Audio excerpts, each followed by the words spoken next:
کیسی لعنت برس رہی ہے. ولایت علی کے بارے میں اگر انسان نے ذرہ برابر بھی مخالفت دکھائی تو اللہ کی لعنت برسے گی. لعنت کسٹم میڈ ہے علی کی ولایت کی مخالفت کے لیے. جہنم جو ہے کسٹم میڈ ہے علی کی دشمنی کرنے والوں کے لیے. لہٰذا یہ حکومتی اعلان ہے، کسی کو اچھا لگے یا نہ لگے. یہ امام خمینی کا احسان ہے کہ انہوں نے آ کے ایک اسلامی حکومت قائم کر کے پوری امت کو مولائے کائنات کی حکومت اور ولایت یاد دلا دی. جو ہم حکومتی فرائض سے تو بریدہ ہو کے بیٹھے ہوئے تھے، نمازیں بھی ہو رہی ہیں، روزے بھی ہو رہے ہیں، حج پہ بھی جا رہے ہیں، سب بھی داڑھیاں بھی ہو رہی ہیں. تو انگلش میں کہتے ہیں ایکشن سپیک لاؤڈر. اگر ہم مولائے کائنات کی حکومت اور ولایت کو تسلیم کر رہے ہیں تو عمل گواہی دے نا. عمل گواہی دے کہ ہم ان کے دشمنوں سے برات کر رہے ہیں، تب جا کے تو ان کی حمایت ثابت ہوگی. اگر میں ان کے دشمنوں کے سامنے چپ بیٹھا ہوا ہوں، طاغوتوں کے سامنے خاموش بیٹھا ہوا ہوں، اور پھر میں دعوے پہ دعوے کرتا رہوں میں تو علی کی ولایت کا اشہد ان علی ولی اللہ، تو ان کے دشمنوں کے خلاف تو کچھ بھی نہیں کر رہے، تو کس بات کی ولایت کا اعلان کر رہے ہیں آپ؟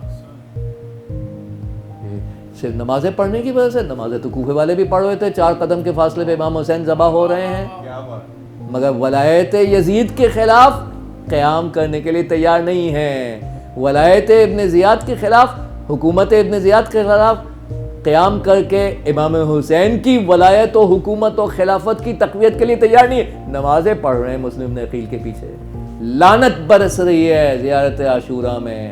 فخریہ طور پہ لعنت بھیجتے رہیں گے ہم قیامت تک ان کوفے والوں پہ بھی کہ جو دین و سیاست کو الگ کر کے نمازیں پڑھتے رہے اور حسین ابن علی ذبح ہو گئے. ایسی نمازیں ملعون ہیں، ایسی عبادتیں ملعون ہیں کہ جو ولایت حسین کا دفاع نہ کر سکے. وہ ولایت اہل بیت جو روح ہے نماز کی، روح ہے اسلام کی، اس کا دفاع نہیں کر سکے، اور اسکیلیٹن کو انجام دے رہے ہیں نماز کی بغیر روح کے.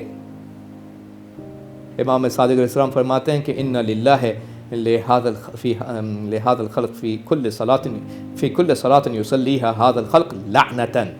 اللہ تعالیٰ کی طرف سے ان لوگوں کے اوپر جب بھی نماز پڑھتے ہیں لعنت برستی ہے.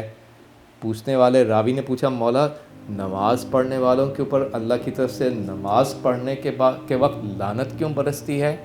فرمایا لجحودہم حقنا وتکذیبہم ایانا، چونکہ ان لوگوں نے ہمارے حق کا انکار کیا، یعنی حق ولایت کا، اور اس کی تکذیب کی ہماری.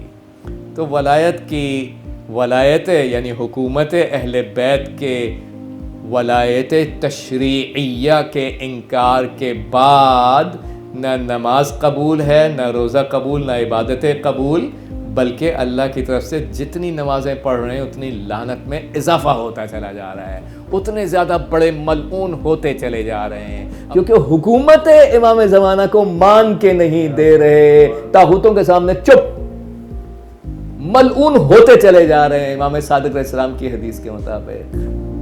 اب معلوم ہوا کہ ولایت و حکومت کتنی عظیم ہے.